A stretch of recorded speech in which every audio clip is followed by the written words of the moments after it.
भगवान जब जान जाएंगे कि तुम्हारे जीवन का शुभ समय आ गया, तुम्हारे जीवन का सही समय आ गया और सही समय में तुम्हें क्या फल देना है, भगवान देर नहीं लगाते, तुरंत दे देते हैं।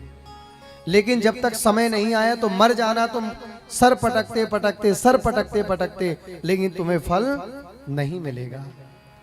यदि तुम्हारे जीवन में बहुत ही उल्टा होने लगा है, कुछ काम नहीं बन रहे हैं, अच्छा भी करते हो तब भी बुरा हो रहा है, तो एक ही बात समझना कि तुम्हारे जीवन में पुण्य की कमी हो गई है। क्या मैया? हमारे जीवन में पुण्य की कमी हो गई है, और कुछ कम नहीं हुआ। उस समय हमें क्या करना चाहिए? हमारे पुण्य कैसे आए हमारे जीवन में, हमें इस बात की चिंता करनी चाहिए। पुण्य कैसे कमाया जाए। एक संत भगवान तो कह रहे थे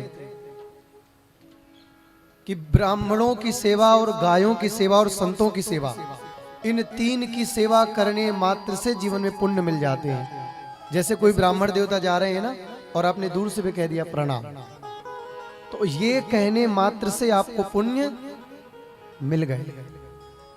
प्रणाम यदि किसी को करिए तो झुक के करिए, ऐसे नहीं। ये तो महाराज इंग्लिश कल्चर है, ऐसे कर देते लोग, नमस्कार। ये प्रणाम नहीं। प्रणाम करने से मात्र से तुम्हारे ऊपर के सारे पाप नष्ट हो जाते हैं और पुण्यों के लिए दरवाजा खुल जाता है। पूछो कैसे?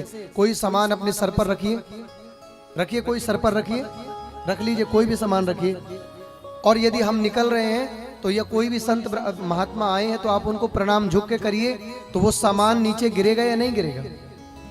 जोर से बताओ, गिरेगा या नहीं गिरेगा?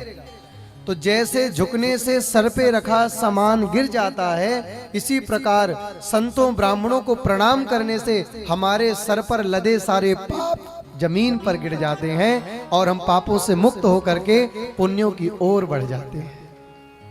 तो जब जी घबराया करे ना, मन घबराया करे, कोई रास्ता समझ ना आए, सारे दरवाजे बंद हो जाएं, चारों तरफ निंदा स्तुति होने लगे, तब अपने भगवान के चरणों में बैठ करके, जब चिंता कोई सताए तो भजन करो, कोई राह समझ ना आए तो भजन करो, जब मन तेरा घबराए तो भजन करो।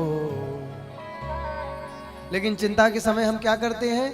फोन लगाया, अरे बहन तुझे पता है अपनों ने मुझे लूट लिया। मैया होता है ना चिंता में। अरे किसे भगवान याद आते हैं? अभी कोई बता दे फला फला गांव में चले जाओ, फला फला पत्थर पूछ दो, चल जाएंगे पागलों जैसे। अरे राम राम राम, खुद में दोष देखा नहीं।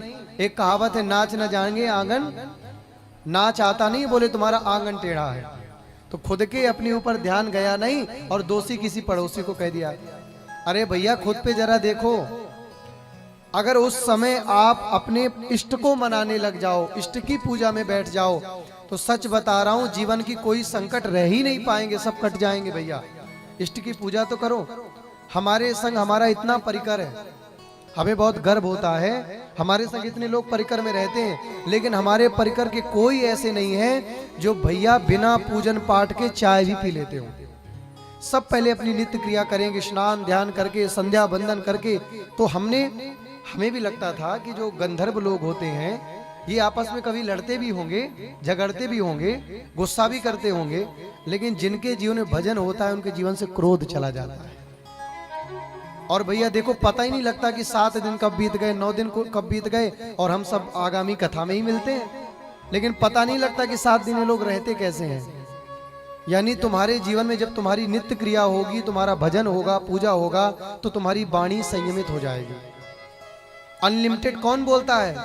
चकर चकर चकर चकर दिन भर, जो केवल ढोल के अंदर पोल होता है वो बहुत बोलता है, लेकिन जो भरा पूरा आदमी होगा वो ज्यादा नहीं बोलता है भैया। इसलिए अपना भजन नहीं, अपना भजन बढ़ाइए। प्रेम से कहिए जय सिया राम। आज बड़ी दिक्कत है समाज में, भजन बढ़ रहा है लेकिन भजन बढ़ाएंगे तो बुढ़ापे में दिक्कत हो जाएगी। हाँ, लेकिन यदि भजन बढ़ाएंगे तो भैया दोनों हाथ में लड्डू लिए भगवान को प्यारे हो जाएंगे। प्रेम से कहिए जय सिया राम। तो जब भगवान जान जाते हैं कि तुम्हारे जीवन में तुम्हें फल देने का सही समय आ गया है, तो भगवान कोई ऐसा बहाना बना देंगे, कोई ऐसा माध्यम बना देंगे कि तुम्हारा काम पूरा हो जाएगा।